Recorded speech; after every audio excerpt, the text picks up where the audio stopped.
Bonjour à toutes et à tous, c'est Elisa Tarot, votre carte ancienne préférée. J'espère que vous ne me trompez avec aucune liseuse de cartes. Je le saurais et je serais très énervée. Non, je rigole. On est en démocratie. J'espère que vous allez bien. Aujourd'hui, je vais vous délivrer un message pour ma communauté de Lyon. C'est la saison des lions. You know that's right. Joyeux anniversaire à tous les lions. Et bien, on commence la lecture. J'entends participe passer. Il y a quelqu'un qui est prof de français, grammaire.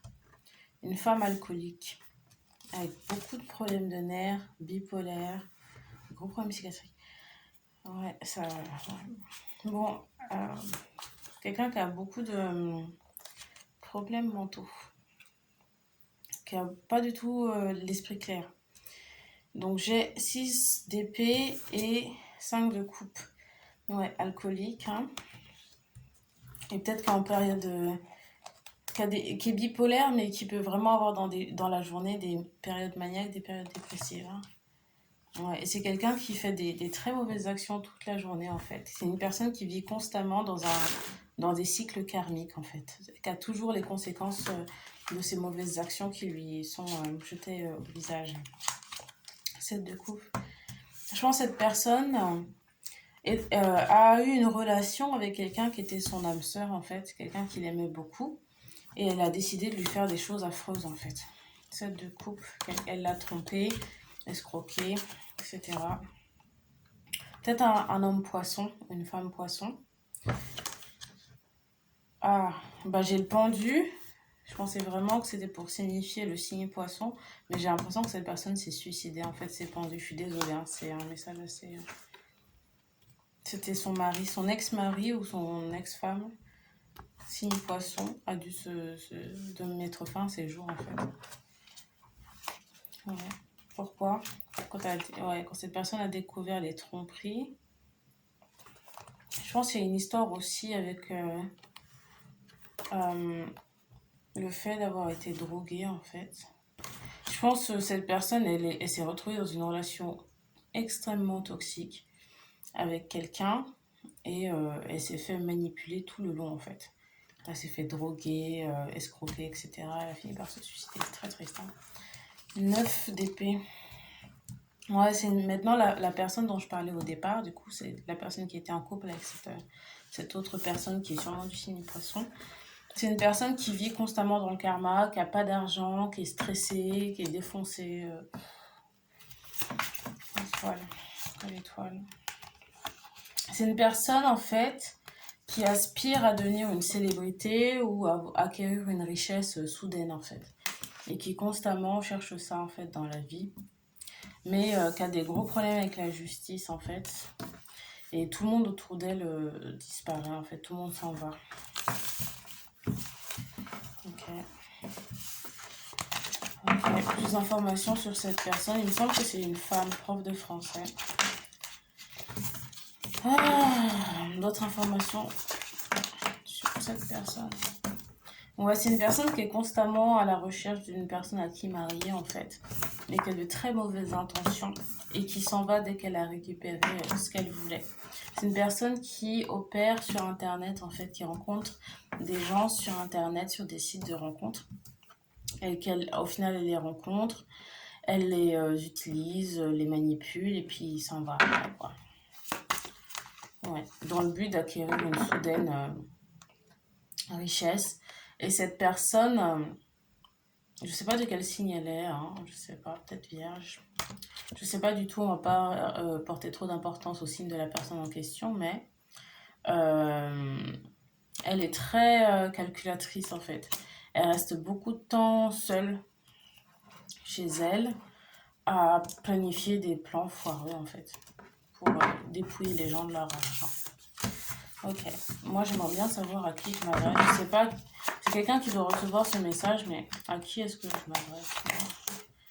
Je m'adresse peut-être à une personne qui pense en ce moment à se réconcilier avec elle, avec cette femme. Je pense vraiment que c'est une femme, hein. Cette femme en particulier, c'est une personne. Donc, je m'adresse sûrement à quelqu'un qui essaie de se réconcilier avec cette personne, qui est vraiment dans une situation d'hésitation.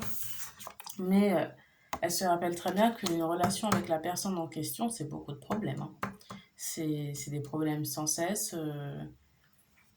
Il n'y a rien de bon qui sort de cette relation, hein.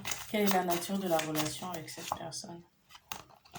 Vous êtes quelqu'un, je pense que c'est quelqu'un qui l'a pris un peu en pitié. Cette personne, elle vous a un peu manipulé à croire qu'elle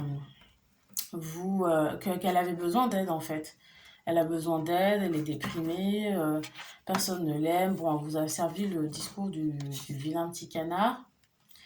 Et vous l'avez pris en pitié en fait. Vous êtes quelqu'un qui vous attachez beaucoup aux gens selon ce que...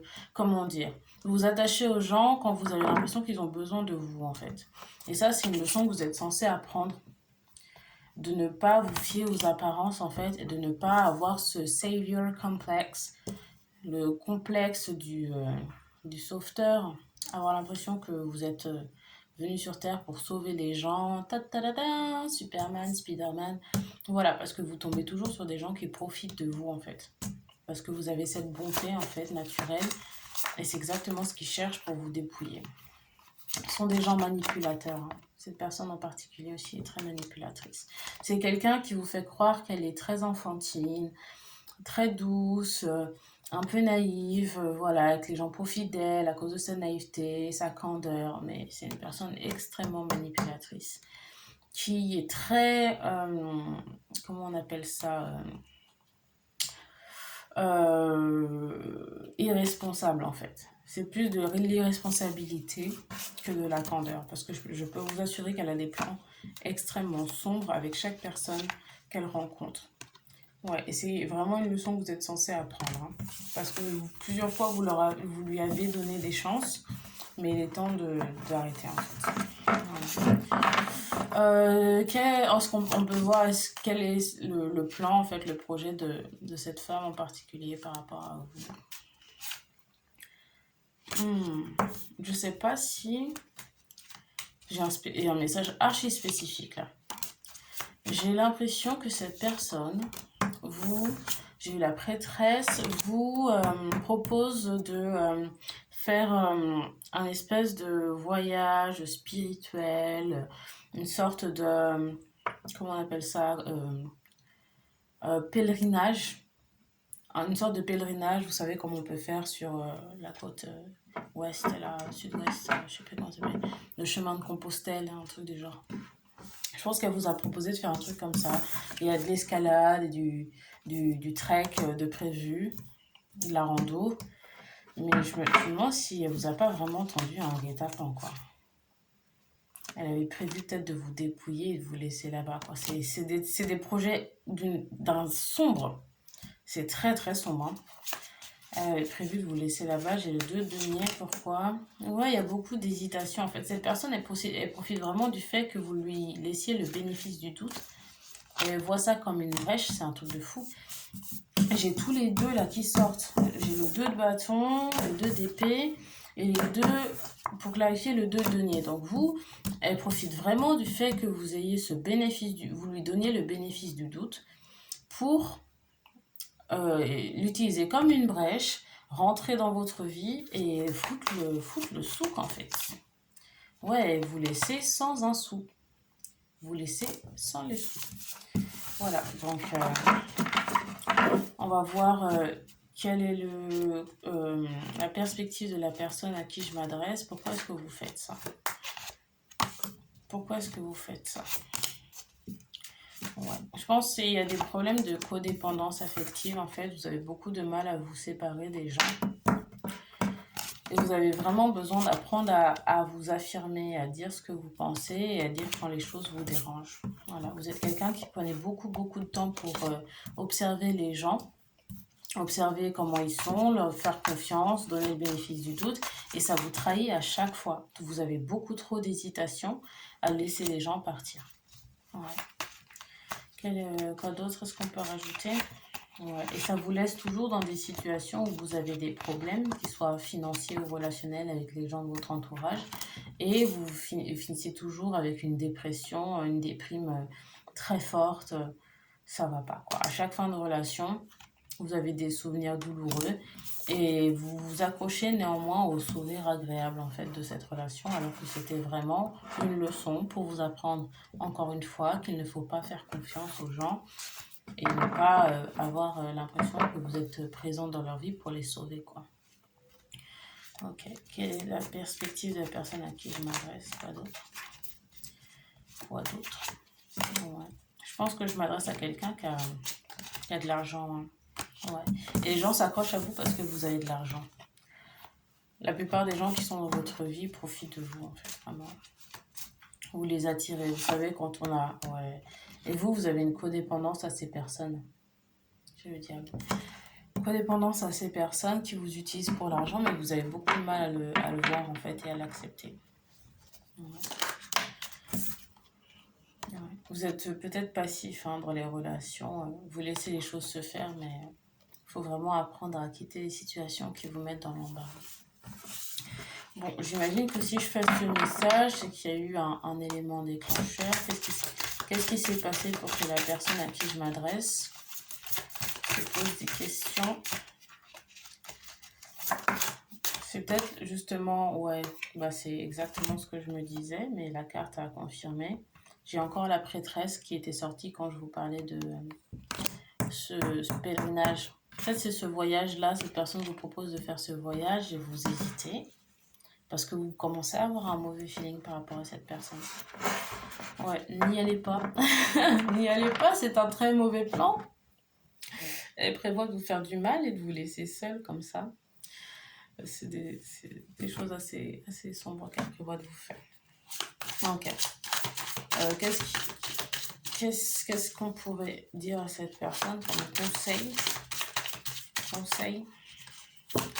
la personne, peut-être lion, peut-être pas. Je pense que dans cette lecture, il ne faudra pas trop s'accrocher aux signes astrologiques parce que je ne suis pas très sûre en fait du signe de la personne là qui je m'adresse.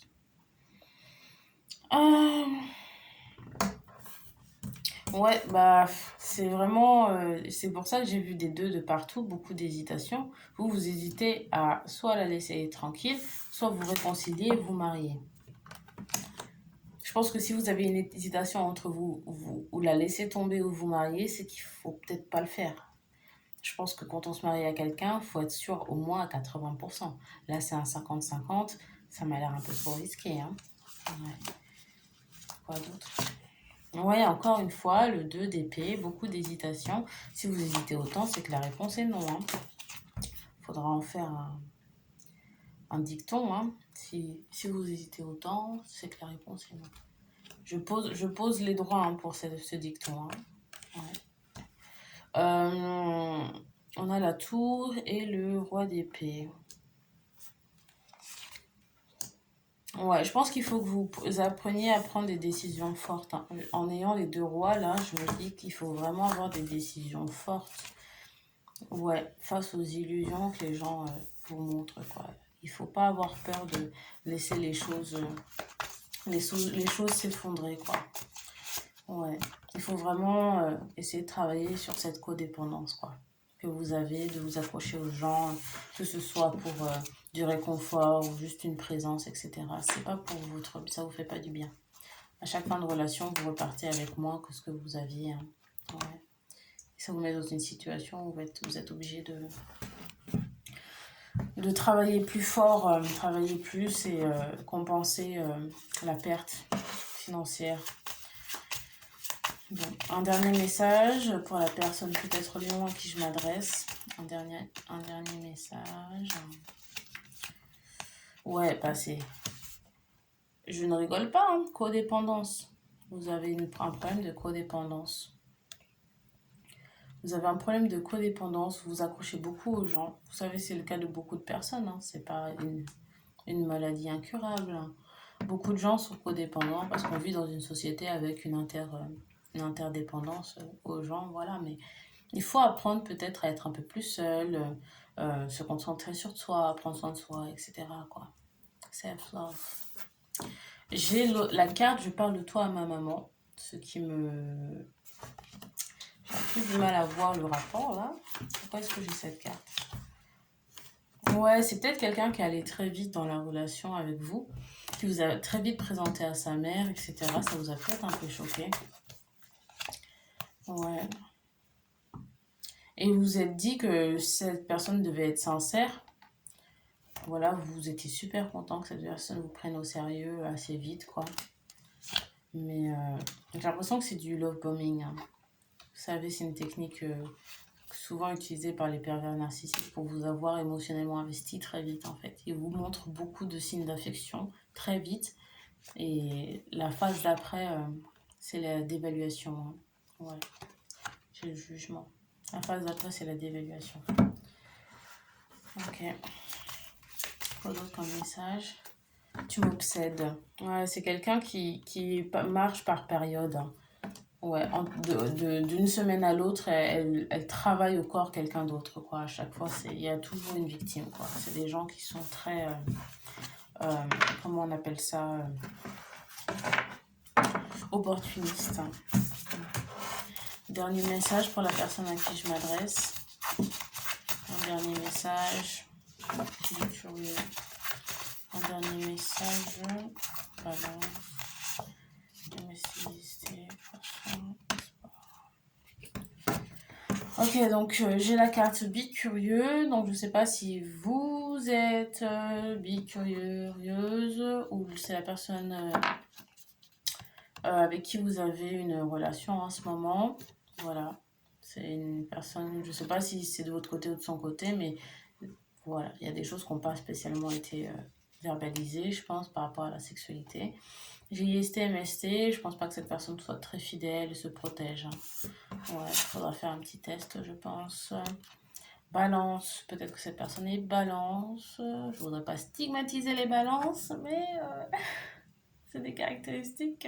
Enfin bref, je vais pas me faire d'ennemis aujourd'hui, mais voilà, je trouve que souvent on peut retrouver chez les balances ce côté un peu. Je suis désolée, hein, m'en voulez pas, mais un peu opportuniste quand même. Ils sont toujours en connexion avec les gens, toujours en relation avec les gens. C'est le signe de la relation. Et il peut y avoir ce côté un peu opportuniste, aller chercher le meilleur de chaque personne, etc. Le prenez pas mal, hein. C'est une observation tout à fait scientifique. Voilà. Et j'ai balance et sport. Pardon, poisson et sport. Je sais pas si vous l'avez rencontré à la salle de sport ou quelque chose du genre. Mais voilà, il y a un lien avec le sport. Est-ce qu'on peut fouiller et voir quel est ce lien? C'est bizarre, j'ai un message assez spécifique. C'est une personne qui conduit en fait une voiture de sport très chère. Ouais, quelqu'un qui conduit une voiture de sport très chère. Je m'imaginais pas du tout que c'était ça. J'ai la dame de denier, l'as de denier et le chariot. C'est un message assez clair. Cette personne conduit une voiture de sport très chère. Et vous êtes sûrement demandé comment elle l'avait obtenue. En plumant les gens. Voilà comment. Bon, très bien. Mes chers lions, c'était Elisa Tarot. J'espère que le message d'aujourd'hui vous a plu. N'hésitez pas à vous abonner à la chaîne, liker les vidéos, laissez-moi un commentaire si ça vous a parlé. Et puis on se dit à très bientôt. Bon anniversaire les lions, bisous.